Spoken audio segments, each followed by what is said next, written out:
Hello எல்லாருக்கும் வணக்கம் guys. இன்றைக்கி நாம் எந்த படத்தை பற்றி பேச போகிறோம் அப்படின்னா, இந்த இயரோட most expected and hyped movie. Already தம்ப்நெயிலை பார்த்து உங்களுக்கு தெரிஞ்சிருக்கும். விடாமுயற்சி படத்தை பற்றி தான் பேச போகிறோம். எஸ், ஆஃப்டர் மெனி போஸ்ட்பாண்டட் டேஸ்க்கு அப்புறம் மந்த்ஸ்க்கு அப்புறம் படம் வந்து ரிலீஸ் ஆகிருக்கு. ஸோ மிகப்பெரிய செலிப்ரேஷன் அண்ட் மிகப்பெரிய ஹைப்போட படம் வந்திருக்கு. ஸோ இந்த படத்தை உங்களுக்கு தெரிஞ்ச மாதிரி ப்ரொடியூஸ் பண்ணியிருக்கிறது வந்து லைக்கா ப்ரொடக்ஷன்ஸ் அண்ட் டைரக்ட் பண்ணியிருக்கிறது வந்து எனக்கு one of the favourite director Mayil Thirumeni. அவர் டைரக்ட் பண்ணியிருக்காரு. அண்ட் ஸ்டாரிங் சொல்ல வேண்டாம், Thala Ajithkumar, Trisha, action king Arjun and Regina Cassandra and இன்னும் நிறைய ஸ்டார்ஸ் எல்லாமே ஸ்டார் கேஸ்ட் பண்ணி நடிச்சிருக்காங்க. And outline of the story, படத்தோட ஸ்டோரியே ஒன்லைன் தான். ஸோ அதை சொல்லி சின்ன ஸ்பாய்லர் கூட நான் பண்ண விரும்பலை. அண்ட் இந்த படத்தோட மற்ற கிராஃப்ட் அண்ட் க்ரூக்கு மாதிரி போகிறதுக்கு முன்னாடி அஜித் சார் வந்து as a actor and as a ஹியூமனாக நெக்ஸ்ட் லெவல் போயிட்டாருன்னு தான் நான் சொல்லுவேன். எதனால் அப்படின்னா,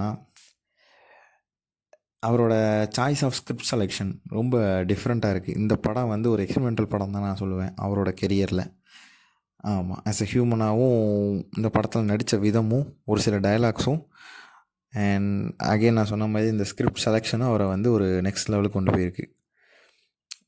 என்ன ஒரு வித்தியாசமான ஸ்கிரிப்ட், அவருக்கு இருக்கிற மாஸ் ஃபாலோவர்ஸ்க்கு இந்த மாதிரி எக்ஸ்பெரிமெண்டலாக சூஸ் பண்ணி அந்த அவங்களோட ரசிகர்களோட டேஸ்ட் சென்ஸை வந்து இந்த மாதிரி படம் வந்து இன்னும் கொஞ்சம் வந்து அப்கிரேட் பண்ணணும் தான் நான் நினைக்கிறேன். ஸோ அந்த வகையில் இந்த மாதிரி சூஸ் பண்ணி அவங்க ரசிகர்களுக்கு ஒரு புது வகையான டேஸ்ட் கொடுத்து அதை அவங்களோட படம் பார்க்குற த குவாலிட்டியை வந்து இன்க்ரீஸ் பண்ணதுனால இந்த வகையிலே அவர் வந்து ஒரு நெக்ஸ்ட் லெவல் போயிருக்காருன்னு தான் நான் சொல்லுவேன்.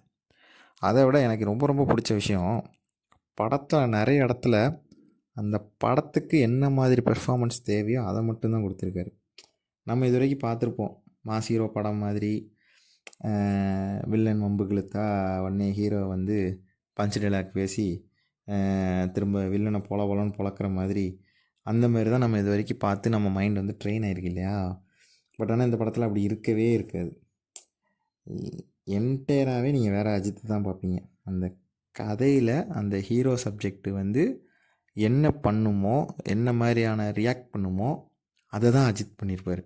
அஜித்துக்குன்னு தனியாலாம் மாசு பில்டப்பு, இப்படி சொன்னால் இப்படி கிளாப்ஸ் வரும், இப்படி சொன்னால் இவங்க என்ஜாய் பண்ணுவாங்க அப்படிங்கிற மாதிரி எதுவுமே எழுதலை. அதுக்கே ஒரு பெரிய வந்து நம்ம வந்து பாராட்டுகளை தெரிவித்து தான் ஆகணும். கிளைமேக்ஸில் கூட வில்லனை கொல்கிற சீன் வரும். அந்த இடத்துல கூட வில்லனை வந்து தானாகவே தான் அவனை பனிஷ் பண்ணிக்கிடுவான். ஹீரோவுக்கு வந்து வில்லனை கொல்லணுங்கிற இன்டென்ஷனே இருக்காது, வில்லனை வந்து காப்பாற்றுங்கிற இன்டென்ஷன் தான் அவனுக்கு இருக்கும். அவனுக்கு வேண்டிய இன்ஃபர்மேஷன் மட்டும் எடுத்துகிட்டு விட்டுறலாங்கிற மாதிரி தான் இருப்பார். அதில் ஒரு ஆக்டிங் கொடுத்துருப்பாரு, அது வேறு லெவல் ஆக்டிங்காக இருக்கும். அது நல்லா இருந்துச்சு, ரசிக்கும் தன்மையாக இருந்துச்சு. And some dialogues he's telling that young generation, அது ஒரு சில டைலாக்லாம் இருக்குது. பிரச்சனை பண்ணுறதுல எந்த அர்த்தமும் இல்லை, மறந்து மன்னித்து ஒழுக்கமாக மனநிறைவோடு வாழுங்க அப்படிங்கிறது அவர் சொல்கிறது எல்லாமே அவர் எனக்கு தெரிஞ்ச அவர் ஃபேன்ஸுக்கு சொல்கிறதா தான் நான் நினைக்கிறேன். ஸோ அந்த வகையில் அந்த மாதிரி இந்த பாயிண்ட்டுக்கு தான் நான் சொல்கிறேன், as a human is upgraded to next level தான் நான் சொல்லுவேன். அண்ட் ஆர்ட் டைரக்ஷன், படத்தோட லொக்கேஷன், செட்டு எல்லாமே நமக்கு ஒரு புது விஷுவல் எக்ஸ்பீரியன்ஸ் அனுபவத்தை தரும். நம்ம பார்க்காத கண்ட்ரிக்கு போய் ஷூட் பண்ணியிருக்காங்க, அந்த கண்ட்ரியோட பேர் கூட எனக்கு தெரியாது. ஸோ அந்த மாதிரி ஒரு புது விஷுவல் ட்ரீட் வந்து நமக்கு இந்த படத்தில் இருக்கும். ஆர்ட் டைரக்ஷன், அந்த லொக்கேஷன் சூஸ் பண்ணது, அங்கே ஷூட் பண்ணது எல்லாமே ஒரு வித்தியாசமான எக்ஸ்பீரியன்ஸாக நமக்கு இருக்கும். சேம் திங் அந்த ஆர்ட் டைரக்ஷனுக்கு ரொம்ப சூப்பராக ஹெல்ப் பண்ணது வந்து சினிமோட்டோகிராஃபி. சூப்பராக இருக்குது சினிமோட்டோகிராஃபி. நமக்கு உண்மையிலே எல்லோரும் சொல்கிற மாதிரி ஒரு ஹாலிவுட் படம் பார்த்த ஃபீல் நமக்கு வரும். எஸ்பெஷலாக வந்து ஒரு காருக்குள்ளே ஒரு ஃபைட் வரும், அதை வந்து அவங்க டாப் ஆங்கிள்லேருந்து எடுத்திருப்பாங்க. காருக்குள்ளேயுமே அந்த கேமரா வச்சுலாம் எடுத்திருப்பாங்க. சூப்பராக இருக்கும். அந்த ஸ்டன் சீக்வன்ஸை இவங்க கேப்சர் பண்ண விதம் வந்து ரொம்ப சூப்பராக இருக்கும். அந்த வகையில் சினிமோட்டோகிராஃபி வந்து எனக்கு ரொம்ப பிடிச்சிருந்துச்சி. அண்ட் மியூசிக் சொல்லவே தேவையில்லை, மிஸ்டர் அனிருத் பட்டையை கிளப்பிட்டார். எந்தெந்த இடத்துக்கு என்னென்ன தேவையோ இந்த படத்தை வந்து ஓரளவுக்கு க்ரிப்பாக கொண்டு போனது அவர் one of the main contribute பண்ணியிருக்காரு. And last but not least story, screenplay and direction, இதில் தான் பெரிய மைனஸ்ன்னு நான் நினைக்கிறேன். ஹாலிவுட் படத்தோட குவாலிட்டி இருக்குது, ஆனால் நிறைய இடத்துல ஸ்க்ரீன் ப்ளே, ஸ்டோரி நிறைய இடத்துல கிளியர் கட்டாக கொண்டு போகலை. குறிப்பாக செகண்ட் ஹாஃபில் ஹீரோ வில்லனை தேடி அவன் இடத்துக்கு கண்டுபிடிச்சி போகிற சீன்ஸ் எல்லாமே ரொம்ப ப்ரில்லியண்ட்டாக ஹீரோ கண்டுபிடிச்சி போனார் அப்படிங்கிற மாதிரிலாம் இல்லை. ஓரளவுக்கு கொஞ்சம் க்ளம்ஸியாக இருந்த மாதிரி தான் இருந்துச்சு. ஃபஸ்ட் ஹாஃபில் love, romance, song, story build-up, அந்த ஸ்டோரியை அந்த எக்ஸ்ப்ளோர் பண்ணுற விதம், சஸ்பென்ஸோடையே ஒரு வகையாக நல்லா போச்சு.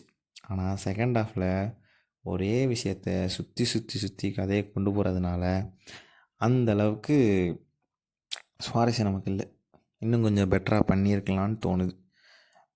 இதுதான் எனக்கு தெரிஞ்சு படத்தோட கொஞ்சம் ஒரு பெரிய மைனஸ்ன்னு நான் நினைக்கிறேன். மற்ற எல்லா கிராஃப்டும் எல்லாமே நல்லா பண்ணியிருக்காங்க. இவங்க தான் இந்த இடத்துல ஏதோ ஒரு இடத்துல மிஸ் பண்ணிட்டாங்களோன்னு எனக்கு தோணுது.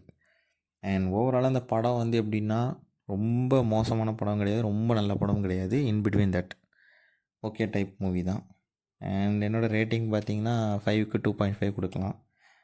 அண்ட் ஃபேமிலி ஆடியன்ஸ் குழந்தைகளோட கண்டிப்பாக போய் பார்க்கலாம். எந்த விதமான ஆபாசமாகவோ எந்த விதமான வசனங்களோ ஓவர் வயலன்ஸ் அந்த மாதிரிலாம் எதுவும் கிடையாது. அண்ட் படத்தோட இன்னொரு பெரிய பாசிட்டிவ் என்னென்னா, படத்தை வந்து பாசிட்டிவாக முடித்தது தான் பெரிய பாசிட்டிவ். அண்ட் கடைசி 10 நிமிஷம் அந்த எல்லா சஸ்பென்ஸையும் பிரேக் பண்ணுற எதுவும் நல்லாயிருக்கும். அந்த வகையில் அந்த இடத்துல அவங்க நல்லா இது பண்ணியிருந்தாங்க, ஸ்டோரியை முடிச்சிருந்தாங்க, நல்லா பாசிட்டிவாக முடிச்சிருந்தாங்க.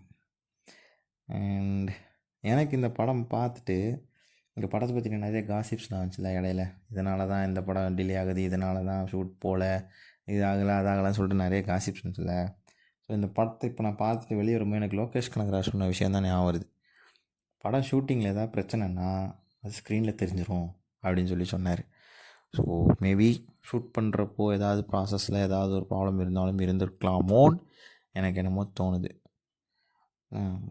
ஸோ நீங்களும் இந்த படத்தை பார்த்துட்டிங்கன்னா உங்களுக்கு இந்த படம் எப்படி இருந்துச்சு, உங்களுக்கு ஒர்க் அவுட் ஆச்சா ஆகலையா, ஒர்க் அவுட் ஆச்சுன்னா எதெல்லாம் உங்களுக்கு பிடிச்சிருந்துச்சி, ஒர்க் அவுட் ஆகலைன்னா எதெல்லாம் உங்களுக்கு பிடிக்கலை அப்படிங்கிறத கமெண்ட் செக்ஷனில் சொல்லுங்கள். தேங்க்யூ.